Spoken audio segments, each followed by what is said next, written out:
आज हम geometry start करेंगे। इससे पहले हम अलजेब्रा कुछ कर चुके हैं, इम्पॉर्टेंट क्वेश्चंस जो प्रीवियस ईयर में आ चुके हैं। देखिए आज हम ज्योमेट्री स्टार्ट कर रहे हैं। देखिए सबसे पहले ज्योमेट्री में एंगल, मैं आपको पहले थ्योरी समझा दूंगी, उसके बाद हम क्वेश्चन डिस्कस करेंगे।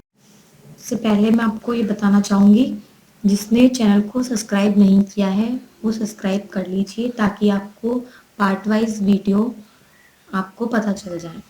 देखिए सबसे पहले ज्योमेट्री में एंगल्स, पहले आपको थ्योरी डिस्कस कर लेते हैं, उसके बाद क्वेश्चंस वही क्वेश्चन डिस्कस करेंगे जो इम्पोर्टेंट हैं और आने वाले जनवरी एलडीसी एग्जाम के लिए इम्पोर्टेंट है।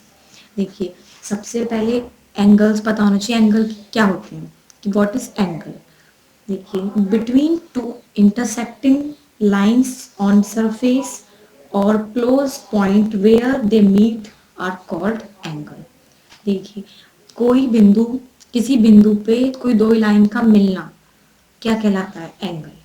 देखिए टाइप्स ऑफ एंगल, एंगल काफ़ी टाइप्स के होते हैं, जैसे 90 का एंगल बोलते हैं, 60 डिग्री का एंगल बोलते हैं, तो एंगल्स के टाइप होते हैं। देखिए सबसे फर्स्ट एंगल आता है एक्यूट एंगल। देखिए पहला एंगल है एक्यूट एंगल। एक्यूट एंगल किसे कहते हैं, हिंदी में कहते हैं इसे न्यून कोण। देखिए जिसको इंग्लिश में नहीं समझ आया वो हिंदी में भी मैं लिख रही हूँ। एक्यूट एंगल को कहते हैं न्यून कोण। देखिए न्यून कोण हमने थीटा माना, if theta is acute angle.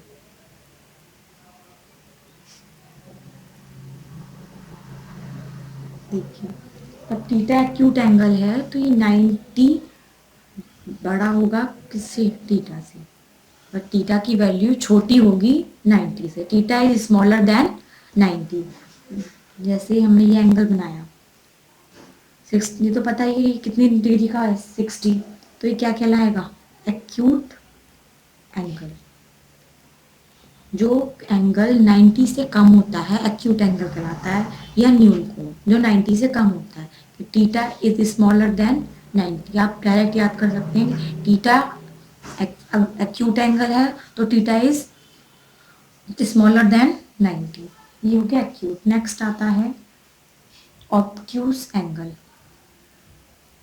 Obtuse angle, देखिए ऑब्ट्यूज एंगल को हिंदी में कहते हैं अधिक कोण।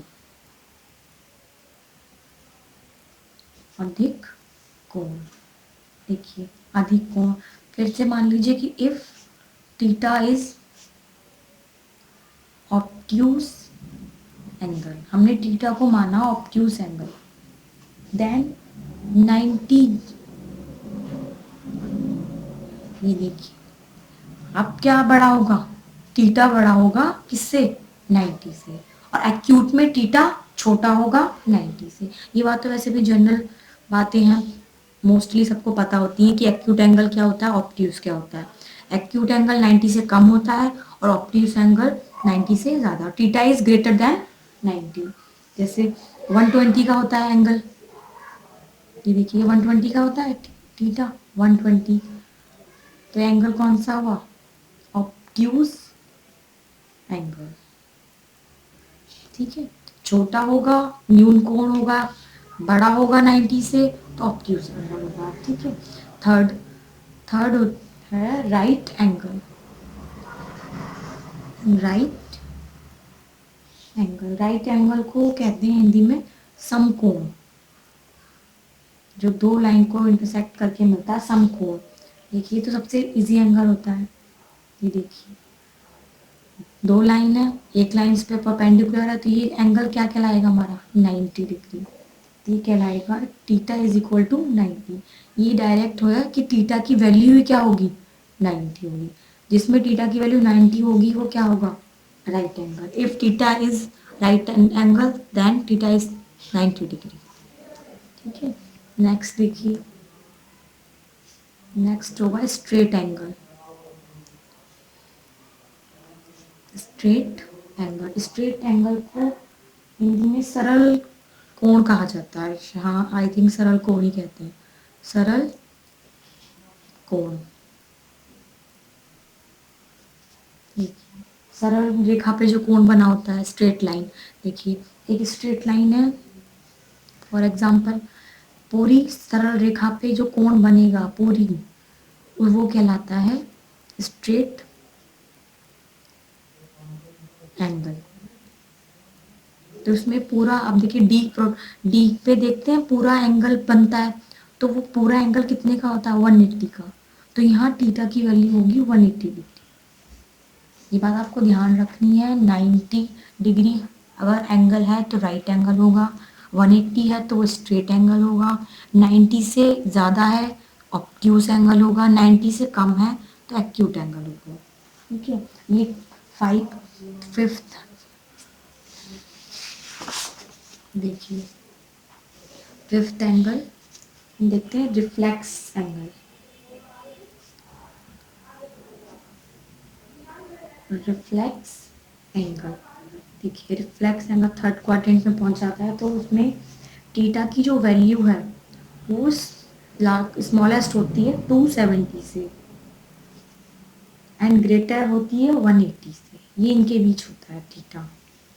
देखिए जो कोण होगा, थीटा थीटा की जगह कोई भी वैल्यू होगी तो वो बड़ी है, और थीटा बड़ा होगा 180 से और छोटा होगा 270 से। मतलब 180 टू 270 के बीच का जो एंगल होगा वो क्या होगा, रिफ्लेक्स एंगल। मतलब 270 से छोटा होना चाहिए, 180 से बड़ा होना चाहिए, वो क्या कहलाएगा, रिफ्लेक्स एंगल। मुझे हिंदी में ध्यान नहीं इस रिफ्लेक्स एंगल को क्या कहते हैं। देखिए अब ये 5 एंगल हो गए। अब 2 एंगल जो है वो इम्पॉर्टेंट हैं, जो एलडीसी एग्जाम में पूछे जाते हैं। देखिए ये इम्पॉर्टेंट है दोनों। एक होता है कॉम्प्लीमेंट्री एंगल, इन पे क्वेश्चन पूछे जाते हैं। इन एंगल्स पे कोई क्वेश्चन पुट अप नहीं करेगा, ये तो आपकी नॉलेज के लिए है। कॉम्प्लीमेंट्री एंगल, ठीक है। एंड एक होता है सप्लीमेंट्री एंगल। इन 2 क्वेश्चंस पे क्वेश्चन आता है, डायरेक्ट आ सकता है या फिर थोड़ा घुमा के क्वेश्चन दिया जा सकता है, पर इन दोनों पे ही देगा, कॉम्प्लीमेंट्री पे एंड सप्लीमेंट्री पे। देखिए कॉम्प्लीमेंट्री एंगल को हिंदी में कहते हैं कोटि पूरक कोण। कोटि पूरक, क्योंकि वहां पे हिंदी वालों को समझने में, कि वहां लिखा आएगा 2 कोटि पूरक कोण। सप्लीमेंट्री एंगल को कहते हैं संपूरक, संपूरक कोण। ठीक है, ये दोनों क्वेश्चन, दोनों एंगल जो है ये इंपॉर्टेंट है, कॉम्प्लीमेंट्री एंड सप्लीमेंट्री। देख हाँ, एक चीज और, कंप्लीट एंगल और याद रखिए आप। कंप्लीट एंगल पता ही होगा नॉर्मली, कंप्लीट एंगल मतलब पूरा कंप्लीट, तो theta is equal to 360। Complete angle 360 का ही होता है। देखिए कॉम्प्लीमेंट्री एंगल क्या होता है, देखिए पूरा आपको कुछ रखने की याद जरूरत नहीं है, बस ये देखिए alpha plus alpha dash is equal to 90 degree. बस इतना फॉर्मूला ध्यान रखिए आप, ठीक है। Alpha plus alpha dash is equal to 90 degree. और यहाँ पे अल्फा क्या है, where alpha is called, where alpha is called complementary angle. बस आपको ये डेफिनेशन याद रखनी है, alpha plus alpha dash is equal to 90 degree. Complementary angle जो होता है वो 90 का होता है, कॉम्प्लीमेंट्री। तो अल्फा, जैसे अब अल्फा यहाँ, तो 90 minus alpha dash is equal to 90 degree, complementary. ठीक है, नेक्स्ट होता है सप्लीमेंट्री एंगल। सप्लीमेंट्री एंगल वही alpha plus alpha dash is equal to 180 degree. देखिए एस है ना, सप्लीमेंट्री, सप्लीमेंट्री 180 का होता है, कॉम्प्लीमेंट्री 90 का होता है। देखिए देखिए ऐसे ध्यान रखिए, अल्फाबेट में एस बाद में आता है, सी पहले आता है। जो पहले आता है वो 90 होता है, जो बाद में आता है वो 180 होता है। सीक्वेंस में 90 पहले आएगा, सी पहले आता है, 180 बाद में आता है, तो एस पहले बाद में आता है। ऐसे ध्यान रख सकते, कंफ्यूजन हो जाता है कि सप्लीमेंट्री 90 का है या कॉम्प्लीमेंट्री 90 का है। ठीक है, तो where alpha is called supplementary angle. Then alpha is equal to 180 minus alpha d. ठीक है, बस आपको ध्यान रखना है कॉम्प्लीमेंट्री एंगल होता है 90 एंड सप्लीमेंट्री एंगल होता है 180.